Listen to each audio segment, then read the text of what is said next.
sobrang mas nakakatuwang isipin na marami tayong plano na magaganda, pero meron din palang espesyal na plano yung Allah sa atin. At isa dito yung, di tanong kaya ni Batano makaptutuna, Sister Akno, di ba, Nida?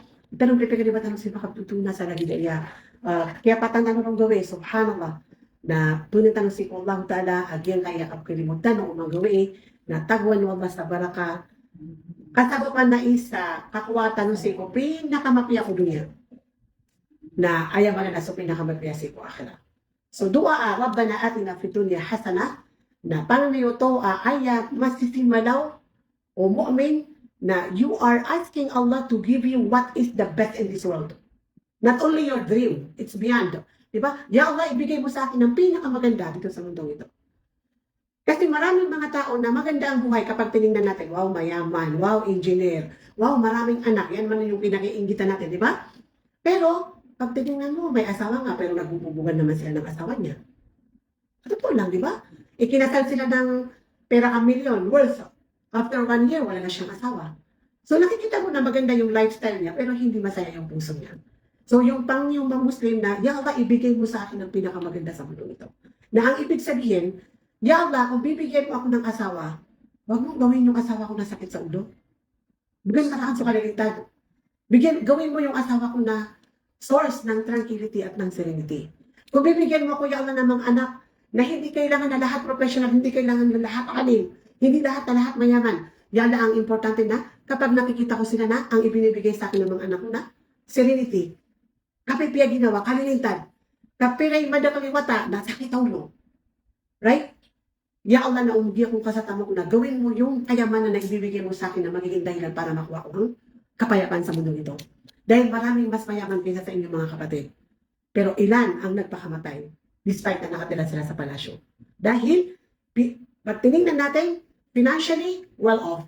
Pero yung puso nila na gusto nilang magpakamatay dahil hindi sila makaramdam ng tunay na kapayapaan sa mundo ito. That is the Rabbana atina fid dunya. You are asking Allah every time I can ulit yung tawa ko. Oh, Ya Allah, ibigay mo sa akin ang pinakamaganda sa mundo ito. May hinihingi ka na posisyon? May gusto ka na bagay sa mundo ito? Na huwag mong i-specific, Ya Allah, ibigay mo sa akin ito. The moment na hiningi mo yung pinakamaganda, na you are not commanding Allah na ibigay sa iyo yung mga bagay na gusto mo. In fact, you are asking Him na if it is good for me, Ya Allah, na ibigay mo sa akin. Pero kung hindi mabuti para sa akin, huwag mong ibigay sa akin. Wa fil akhirati hasana. Ibigay mo sa akin, Ya Allah, ang pinakamaganda sa mundo ito.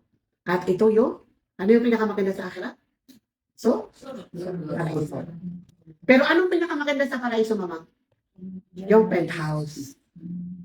Right? Kaya nga, sabi nga, masasalita ng pag-iingi ka ng paraiso, wag ka lang magsabi ng yan, napapasukin mo ako sa dyan na.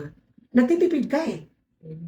Bakit kapag sasakay ka ng aeroplano, gusto mo business class? Diba? Pag bibili ka ng condominium, gusto mo yung penthouse. Pag gagawa ka ng bahay, gusto mo yung wala kang katulad. Bakit pagdating sa dunya, dyan na, doktora, ang gusto mo, dyan na lang.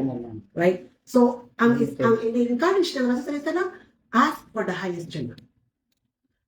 Anto na yung pinakamapiyas sa akira, after Jannah, unawa kinaasaban na. Dita, no, makaukid sa narakat Jannah. So, ibig sabihin, bakit pwede namang, yan, laraban natin na pinunya hasanah, pinakirati hasanah. Bakit may kadugtong na kinaasaban na? Dahil, ini-encourage tayo ng masasalita na huwag mo nang pangarapin na dumaan ka ng impyerno. Eh kayo, admi sa din sa mga nagpangarap ako ay. Ano mo sa di mamabubula kung mga nanaka? Amay kami atay siran miyatay siran ad na dusera na dirang katupati.